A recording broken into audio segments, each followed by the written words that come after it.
Top of the morning, Dan Proft here. Former DSA Jake Altman, he had an op-ed over at the Free Press that we poured over last week. He followed that up by sitting down for an extended podcast, Free Press, to talk about, what he learned about the DSA from the inside, much of which disturbed him enough that he would leave and essentially rat them out. Although there's really no ratting them out because all he's describing is what they're presenting. I mean, there is no, nuance to what you're hearing from these, public-facing DSA types, from Hassan Piker to these useful idiots with titles, these, co-Führers of DSA organizations at the state as well as the national level. Here's what Altman said, though, just about to sort of address this. It's a small cadre of apparatchiks. It doesn't represent anything major, significant, and it's they're outnumbered by more elder statesmen who just have this sort of Scandinavian version of socialism they're trying to bring to America. If only they were trying to impose the Swedish model on America. The Swedish model has gotten a lot more free enterprise over the last 30 years, and Comrade Bernie and others haven't noticed. But anyway, Jake Altman on what the actual composition of DSA is. I would say a lot of the younger people are very, very radical. DSA itself makes a distinction, an important distinction, between paper members, who are people who give the organization their credit card and never come to a meeting, and cadre, who are hardcore activist members who show up to all the meetings and do all the work. The cadre are incredibly radical. The paper members might be, think AOC and Bernie Sanders are great and let's get Medicare for all. That is not the hardcore that's running the organization. It is not. They are extremists. Many of them believe that any means are justified to achieve their goal. They are explicitly revolutionaries. They want to pull down our government institutions. They want to pull down our economic order. And they really do believe this, that they can build something better in its place. Right. By any means necessary, including violence. He didn't say it, but it's certainly implied. And it's being practiced. And it brings together totalitarians of all stripes, including Islamists from Michigan or Minnesota or Southwest suburban Chicago. And the platform that they're out and proud about, that includes, disbanding the Senate and nationalizing all major companies and selected industries and so forth. That's just a platform, and I don't agree, Francesca Hong. I don't agree with some of it. Well, give us one thing you don't agree with. I guess I don't agree with abolishing the Senate, but I'm on board with the other stuff. Well, if you're a DSA, the radicals in charge that Jake Altman's describing, they're serious about their platform, and they're serious about you abiding it. Let me give you an example. These lovely young Reds, Michaela B. and Francis Gill, on a DSA Zoom call. This is actually something that we committed to at convention, having our endorsed candidates supporting the program. It's a requirement now. And so that'll be incorporated into our endorsement process. It sounds so radical, like abolish the Senate, abolish the Supreme Court, like et cetera, but it's not. Like those are the things that need to happen. So whenever people are like, oh my God, they want to get rid of the president, I was like, well, I don't know what we would call it in the future. We could call it the head honcho of whatever, it's like we might not have a president. Yeah, they're revolutionary, something I've been saying for many moons now.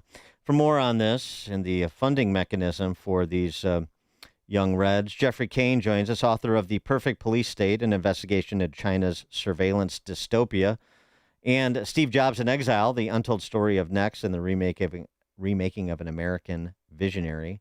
He has recently written about DSA and the funding streams that support these efforts and are propping up these candidates like Al Sharia in Michigan, Francesca Hong, who looks to be the DSA nominee after tomorrow's primary in Wisconsin for governor. Geoffrey Cain, thanks for joining us. Appreciate it. Good to be here, Dan. So the funding streams, I mean, I read your piece, and it's some of the names that have been in circulation, but let's dig into it, starting with, say, Nivelle Singman. And the interesting thing about him, since he's hunkered down there in and around Beijing, the intersection between good old-fashioned atheistic communism, as practiced by, say, Mao and Xi, and Islamism, as promoted by people like Hassan Piker. Right. Well, there is a growing intersection here, and Nivelle Singam, for the audience who doesn't know about this, he's a man, he's a wealthy donor who lives in China. A grand jury has convened to look into whether or not he broke laws and failed to register as a foreign agent, meaning that the government is questioning whether he might actually be on the payroll or working for some way for a foreign government. He denies this. I mean, he denies this and hasn't been charged with a crime. But the intersection here is that Hassan Piker and his ilk, so the people who are promoting these extreme forms of socialism and revolutionary violence in the United States, they're all in the same circle. And Hassan Piker went on a ship to Cuba to protest U.S. sanctions and got a subpoena from the Treasury Department. And then Hassan Piker, so this was funded in part by Nivelle Singham's group Code Pink. from China. Yeah, Code Pink. And so Hassan Piker gets on his Twitch stream and says that these are all great guys, that the U.S. government is just after him. But these are good guys. These are good people. And, I'm innocent of everything. So there's a very troubling circle emerging between the Islamist Socialist Alliance in the United States and the hardcore socialists, people like Singham, who currently live in China and are currently being looked into by a grand jury around their foreign links. So, we don't know the full story here yet, I have to say, but that does suggest that there is something happening here with the Democratic Socialists of America and the people around them. And and again, Singham is not the only billionaire involved here in the conversation, and even not the highest profile. Where now it's George and now Alex Soros, long been financiers of whatever strain of leftism was ascendant, including this. Are there discernible ties between, say, Singman and Soros? And let me throw somebody else at you, another billionaire, Pierre Omidyar, who is the founder of eBay, who also funds all sorts of hard left activism. So I'm not sure about any links between Singham and other donors involved in activism, but what sets Singham apart is that he actually lives in China, and he is surrounded by people who literally praise Mao Zedong, a dictator, the dictator of China during the Cold War, who was responsible for at least 40 million deaths. Hassan Piker appeared at the National Convention, the University Convention for the Democratic Party. This is not even a socialist convention. This is the regular Democratic Party, and he appeared in the Mao suit, the suit that Mao Zedong and his communist cadres would have worn at the height of the Cold War when they were massacring their own people. And he showed up, and people were just shocked. And these are center-left Democrats I talked to them, and they said, "What the heck is this guy doing?" So even in the Democratic Party, especially in the moderate wing, there are deep concerns about this radical revolutionary wing that includes the DSA and Hassan Piker and Nivelle Singham and their influence over these kinds of revolutionary operation, whatever it is they're trying to do. But I mean, there's not. Certainly, there's no evidence that those concerns are being expressed in any way other than privately. Right, because you've had formal endorsements now of Al Sayed in Michigan, and Pete Buttigieg is on the campaign trail with him already. Schumer and everybody, and Gillibrand falling in line. Hillary Clinton now talking about, here's what the Republicans are going to do and here's our challenge. But I mean, there's no attempt to work around or purge what's happening within the establishment Democrat Party, with perhaps the exception of John Fetterman. But he seems to be more likely to end up being in the Republican Party than he is to be successful purging this element from the Democrats. Right.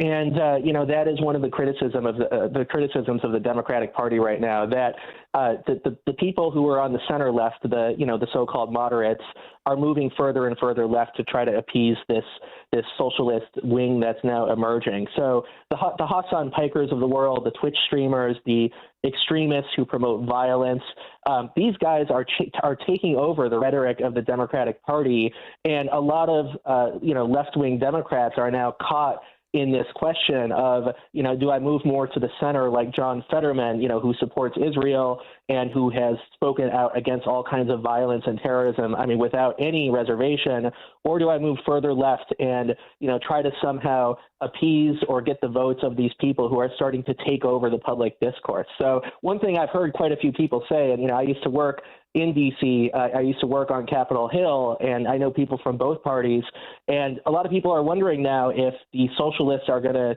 save the Republican Party, because now, there's going to be a Republican win in the midterm elections, in the next presidential election.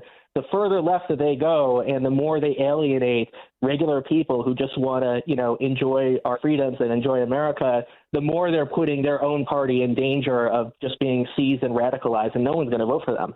Well, although, what choice do they have? When they're just looking at what's politically expedient 90 days from now, they're, willing, this is just politics, selling their soul for 30 pieces of silver. Because Jake Altman made this point in that interview I played a clip from. A couple of years ago, we surveyed our own DSA membership, and 36% of the membership identified as communists. So this is self-identification. And he suggested today, particularly the activist set, the actual doers, not just the paper members, as he was describing, he says it's much greater than he suspects it's much greater than that now. So, it's not a wing of the party, it's the fuselage, and it is becoming increasingly dominant at a rapid pace, with electoral success providing, a tailwind, and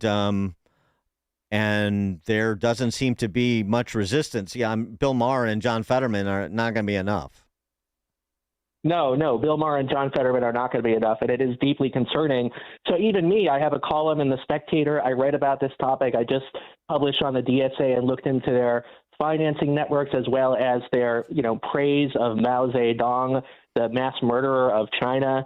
And literally, they're just actively praising him. And when I posted this, I always get lots of angry comments from either current or former DSA members. And I'm literally just pointing out on the record things that their leaders have said, praising mass murderers around the world, praising these communist dictators, and they won't grapple with that. They're not contending with it. They say that it's fine. Literally one person pointed out, claimed to me that it's okay to praise Mao Zedong because supposedly America has, also been evil. So therefore we should, support the Chinese dictator. This is literally the logic that they use to justify their pro-violent rhetoric. And that's what's so concerning. So I'm watching the DSA closely. I'm watching these left-wing, these far-left groups really closely in my own journalism, because I'm interested to see how far they're going to take this. Does the rhetoric actually mean they're going to become violent in the streets? And that's what I'm deeply concerned about.